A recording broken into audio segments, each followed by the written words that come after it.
नमस्कार दोस्तों, मैं अंकुर उपाध्याय स्वागत करता हूं आप सभी का आपके अपने YouTube channel share market analysis में। दोस्तों यहां पे मैं आप सभी के साथ 3 ऐसे स्टॉक शेयर करूंगा जो कल के सेशन में बड़े एक्शन में रह सकते हैं, क्योंकि इनमें कुछ ना कुछ न्यूज है। वैसे बहुत सारे ऐसे स्टॉक हैं जो कल न्यूज बेस्ड एक्शन दिखाएंगे और मैं धीरे धीरे अपनी आज की सारी वीडियोस में वो स्टॉक्स कवर करने की कोशिश करूंगा। कहीं पे बड़ी गिरावट भी आएगी तो कहीं बड़ी तेजी भी बन सकती है। सारे कवर करूंगा तो प्लीज चैनल के साथ बने रहिएगा। सबसे पहले मैं 3 स्टॉक जो अभी शेयर कर रहा हूं उन स्टॉक्स के नाम बता दूं मैं आपको। एक कहीं ना कहीं डिविडेंड को लेकर कल के सेशन में एक्शन में आता हुआ दिखेगा।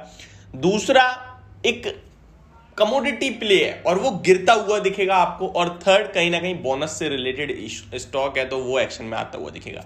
तो चलिए एक एक करके तीनों स्टॉक्स डिस्कस करता हूं आप सभी के साथ। सबसे पहले बोनस वाला स्टॉक डिस्कस करते हैं।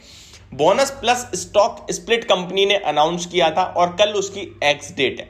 अगर आप फ्राइडे को उस कंपनी का एक शेयर भी लेके गए हैं, उस कंपनी हटाते हैं, नाम लाते हैं इजी ट्रिप प्लानर्स, यानी is my trip easy trip planners के नाम से जिसे आप लोग जानते हैं। उस कंपनी ने bonus plus stock split announce किया था। अगर आप इजी ट्रिप प्लानर्स के कुछ भी शेयर होल्ड करते हैं, फॉर एग्जांपल आपके पास फ्राइडे के सेशन में 10 शेयर्स थे, तो आपके वो बढ़कर 60 शेयर्स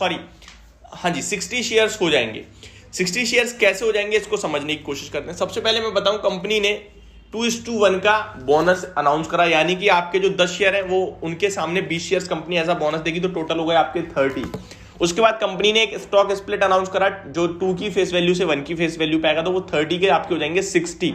अब इनका कोई इनिशियली फायदा है क्या? कोई भी इनिशियल फायदा नहीं होता है इसका। क्यों? क्योंकि आपके जैसे नंबर ऑफ शेयर्स बढ़ेंगे वैसे ही स्टॉक का प्राइस उसी रेशो में कहीं ना कहीं डेप्रिशिएट हो जाएगा। यह आपको मैंने बता दिया। अब आते हैं, कुछ सवाल इस प्रकार के होते हैं, भाई अगर मैं कल खरीदूंगा क्या तो मुझे भी बोनस और स्टॉक स्प्लिट मिलेगा? तो आपको मैं क्लियरली बता दूं, नहीं मिलेगा।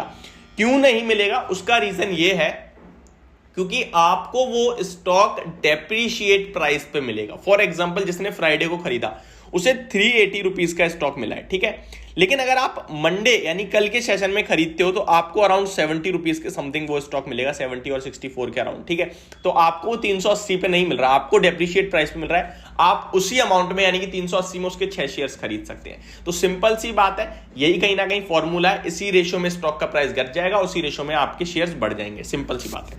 अब आते हैं नेक्स्ट, मैं अगर कल बेच दूंगा तो भी मुझे मिलेंगे, तो इसका जवाब मैं आपको दे दूं, कल प्लीज मत बेचना, क्योंकि कल एक्स डेट है, रिकॉर्ड डेट वाले दिन आपके डीमेट में वो शेयर्स होने चाहिए।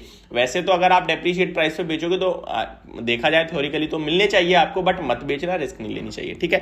तो ये हो गई आपके लिए इजी ट्रिप प्लानर्स के ऊपर जो भी सारी डिटेल्स थी वो मैंने आपके साथ शेयर कर दी है।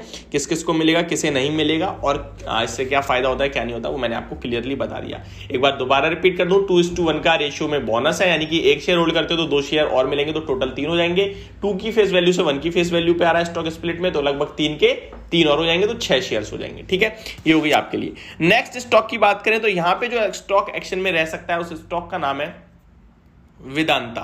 क्यों? क्योंकि भाई कल 22 नवंबर को कंपनी बोर्ड मीटिंग कर रही है 3rd इंटर्म डिविडेंड को लेकर, तो डिविडेंड से पहले थोड़ा पॉजिटिव व्यू देना चाहिए स्टॉक को, तो वो भी आपको कहीं ना कहीं ध्यान में रखते हुए इस स्टॉक में बने रहना है। और कहीं ना कहीं ट्यूसडे के सेशन में इसमें एक बड़ा एक्शन हो सकता है। अगर डिविडेंड आता है तो डेफिनेटली आपको एक पॉजिटिव रिएक्शन देखने को मिलेगा वेदांता के स्टॉक में, ठीक है। थर्ड स्टॉक के बारे में बात करते हैं जिसके बारे में आपके साथ शेयर कर दूं यहां पे, तो उस स्टॉक का नाम है ONGC, oil and natural gas. इस स्टॉक में कल गिरावट हो सकती है, जिसके पीछे का मेन रीजन ये है कि आप अगर कच्चे तेल के दाम देखेंगे तो अराउंड 2.5 से 3% फ्राइडे के सेशन में गिरकर बंद हुए हैं। तो ये एक मेन रीजन है इस स्टॉक की गिरावट के पीछे का।